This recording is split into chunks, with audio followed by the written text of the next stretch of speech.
Hi guys, this is Miss Knight again, back to finish off part 2 of chapter 4 of Lord of the Flies, Painted Faces and Long Hair. I'm reading a different edition than you guys are, so I don't have the exact page number, but part 1 ended right after Jack painted a mask on his face and is beginning with Ralph and Simon and Piggy. Ralph climbed out of the bathing pool and trotted up the beach and sat in the shade beneath the palms. His fair hair was plastered over his eyebrows, and he pushed it back. Simon was floating in the water and kicking with his feet, and Maurice was practicing diving. Piggy was mooning about, aimlessly picking up things and discarding them. The rock pools, which so fascinated him, were covered by the tide, so he was without an interest until the tide went back. Presently, seeing Ralph under the palms, he came and sat by him. Piggy wore the remainders of a pair of shorts, his fat body was golden brown, and the glasses still flashed when he looked at anything. He was the only boy on the island whose hair never seemed to grow. The rest were shock-headed, but Piggy's hair still lay in wisps over his head, as though baldness were his natural state, and this imperfect covering would soon go, like the velvet on a young stag's antlers. "I've been thinking," he said, "about a clock. We could make a sundial. We could put a stick in the sand, and then—" The efforts to explain the mathematical processes involved was too great. He made a few passes instead. "And an airplane, and a TV set," said Ralph sourly, "and a steam engine." Piggy shook his head.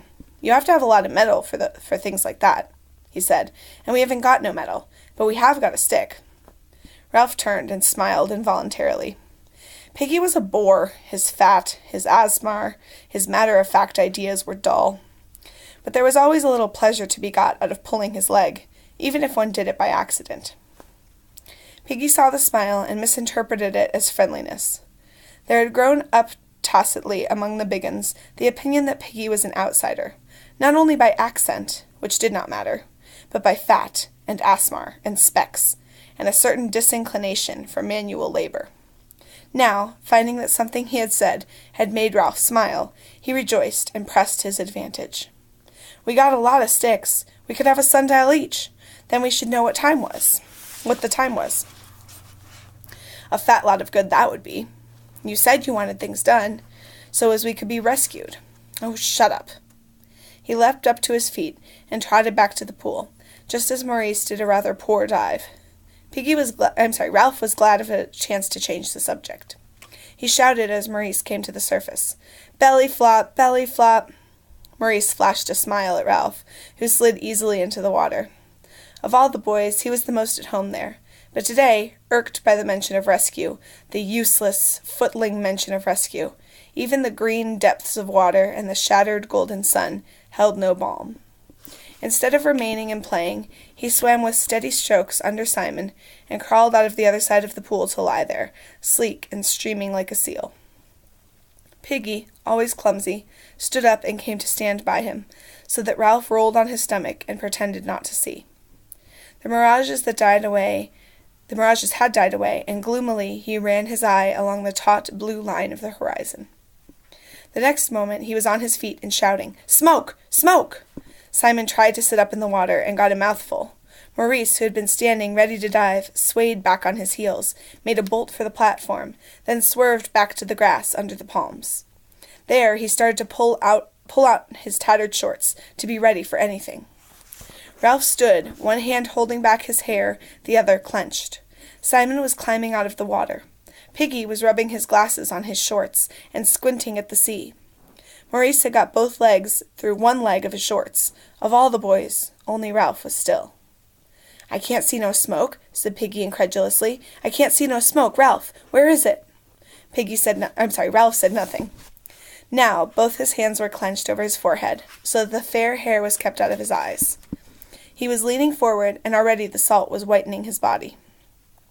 "Ralph, where's the ship?" Simon stood by, looking from Ralph to the horizon. Maurice's trousers gave way with a sigh, and he abandoned them as a wreck, rushed towards the forest, then came back again. The smoke was a tight little knot on the horizon, and was uncoiling slowly.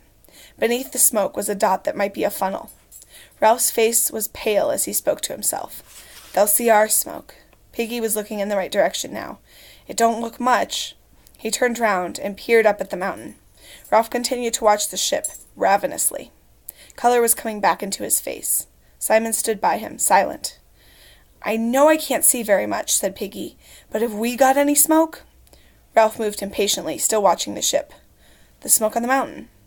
Maurice came running and stared out to the sea.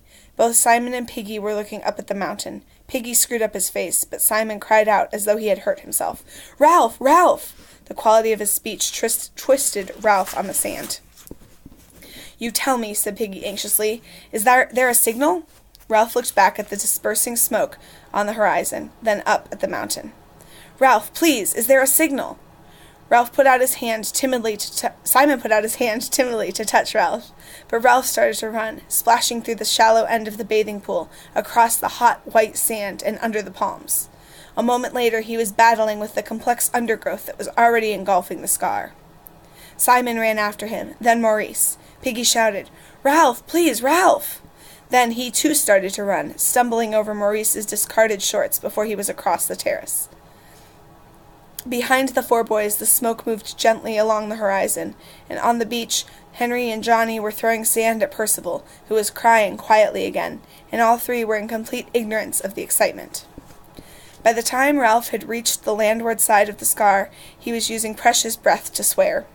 He did desperate violence to his naked body among the rasping creepers, so that blood was sliding over him. Just where the steep ascent of the mountain began, he stopped. Maurice was only a few yards behind him. "Piggy's specs," shouted Ralph. "If the fire's all out, we'll need them." He stopped shouting and swayed on his feet. Piggy was only just visible, bumbling up from the beach. Ralph looked at the horizon, then up to the mountain. Was it better to fetch Piggy's glasses, or would the ship have gone? Or, if they climbed on, supposing the fire was all out, and they had to watch Piggy crawling nearer and the ship sinking under the horizon? Balanced on a high peak of need, agonized by indecision, Ralph cried out, "Oh God! Oh God!" Simon, struggling with bushes, caught his breath. His face was twisted. Ralph blundered on, savaging himself as the wisp of smoke moved on. The fire was dead. They saw that straight away, saw what they had really known down on the beach when the smoke of home had beckoned. The fire was out, smokeless and dead. The watchers were gone. A pile of unused fuel lay ready. Ralph turned to the sea. The horizon stretched, impersonal once more, barren of all but the faintest trace of smoke. Ralph ran stumbling along the rocks, saved himself on the edge of the pink cliff, and screamed at the ship, "Come back! Come back!" He ran backwards and forwards along the cliff, his face always to the sea, and his voice rose insanely. "Come back! Come back!" Simon and Maurice arrived. Ralph looked at them with unwinking eyes. Simon turned away, smearing the water from his cheeks. Ralph reached inside himself for the worst word he knew. They let the bloody fire go out. He looked down at the unfriendly side of the mountain. Piggy arrived, out of breath, whimpering like a little one. Ralph clenched his fist and went very red. The intenseness of his gaze, the bitterness of his voice, pointed for him. There they are. So in this section where they miss their opportunity to be rescued, Ralph is devastated, and he breaks the calm that has been really characteristic of him up until this point. He's been known for his coolness under pressure, almost to the point of not really caring enough about what needs to be cared about. And that mask is breaking. And it's also really important to remember that these are a group of British schoolboys, and the British are a culture known for their sense of decorum and their kind of hiding any strong emotions they might feel over a mask of politeness. And that's breaking here to let real emotion through, especially a scene when Ralph chooses to use the worst swear word he knows, bloody. And through Piggy, too, who, isn't quite as good at Ralph as hiding his feelings, but he's whimpering like a little one. And Simon is crying, too. So now we see the boys in this moment of desperation really breaking down that mask of politeness and mask over their true emotions that they've been brought up to be wearing at all times. There they are. A procession had appeared, far down among the pink stones that lay near the water's edge. Some of the boys wore black caps, but otherwise they were almost naked. They lifted sticks in the air together whenever they came to an easy patch. They were chanting, something to do with the bundle that the errant twins carried so carefully. Ralph picked out Jack easily, and even at that distance, tall, red-haired, and inevitably leading the procession. Simon looked now from Ralph to Jack as he had looked from Ralph to the horizon, and what he saw seemed to make him afraid. Ralph said nothing more, but waited while the procession came nearer. The chant was audible, but at that distance still wordless. Behind Jack walked the twins, carrying a great stake on their shoulders. The gutted carcass of a pig swung from the stake, swinging heavily as the twins toiled over the uneven ground. The pig's head hung down with gaping neck and seemed to search for something on the ground. At last the words of the chant floated up to them, across the bowl of blackened wood and ashes. Kill the pig, cut her throat, spill her blood. Yet, as the words became audible, the procession reached the steepest part of the mountain, and in a minute or two the chant had died away. Piggy sniveled, and Simon shushed him quickly, as though he had spoken too loudly in church. Jack, his face smeared with clays, reached the top first, and hailed Ralph excitedly, with lifted spear. "Look! We've killed a pig! We stole up on them! We got in a circle!" Voices broke in from the hunters. "We got in a circle, crept up. The pig squealed." The twins stood with the pig swinging between them, dropping black gouts onto the rock. They seemed to share one wide, ecstatic grin. Jack had too many things to tell Ralph at once. Instead, he danced a step or two, and then remembered his dignity and stood still, grinning. He noticed blood on his hands and grimaced distastefully, looking for something on which to clean them, then wiped them on his shorts and laughed. So we see Jack now, and he's kind of been between things. There have been scenes where he seems much more like he is embracing his more animalistic inner nature here on the island, notably at the beginning of Chapter 3 when he was trying to hunt the pig and he was in the forest sniffing, and Golding used all these words to describe him as ape-like and animal-like. And here we see him also embracing that. With the success of the hunt, he's definitely embracing his kind of primal hunter self. But at the same time, he's remembering that he is British and civilized, and so he does this dance step and then remembers his dignity, and stops, and then he notices the blood on his hands, and at first it makes him grimace. He's uncomfortable with it. He feels like it's wrong and tries to wipe it off, and then he laughs it off, and later on we'll see him celebrating this blood. So he's kind of a boy between civilization and savagery at this point. Ralph spoke. "You let the fire go out." Jack checked, vaguely irritated by this irrelevance, but too happy to let it worry him. "We can light the fire again. You should have been with us, Ralph. We had a smashing time. The twins got knocked over. We hit the pig. I fell on top. I cut the pig's throat," said Jack proudly, and yet twitched as he said it. "Can I borrow yours, Ralph, to make a nick in the hilt?" So he's borrowing Ralph's knife to make a notch in his knife's hilt, to show that he's killed one pig, presumably the first of several. The boys chattered and danced. The twins continued to grin. "There was lashings of blood," said Jack, laughing and shuddering. "You should have seen it. We'll go hunting every day." Ralph spoke again hoarsely. He had not moved. "You let the fire go out." This repetition made Jack uneasy. He looked at the twins, and then back at Ralph. "We had to have them in the hunt," he said, "or there wouldn't have been enough for a ring." He flushed, conscious of a fault. "The fire's only been out an hour or two. We can light it up again." He noticed Ralph's scarred nakedness and the somber silence of all four of them. He sought, charitable in his happiness, to include them in the thing that had happened. His mind was crowded with memories of the knowledge that had come to them when they closed in on the struggling pig, knowledge that they had outwitted a living thing, imposed their will upon it, taken away its life like a long, satisfying drink. So there's a callback here to Henry earlier in this chapter, when he was trying to control the little creeping critters on the in the tide, right at the edge of the water on the beach. He was trying to keep them in his footprints and in these little tunnels he had dug. And here we have a bigger version of that with Jack and his feelings about killing the pig. It's not about providing meat for the boys, although that is a good thing, and a bonus for him. It's about this idea of having control over some other living creature. He spread his arms wide. "You should have seen the blood."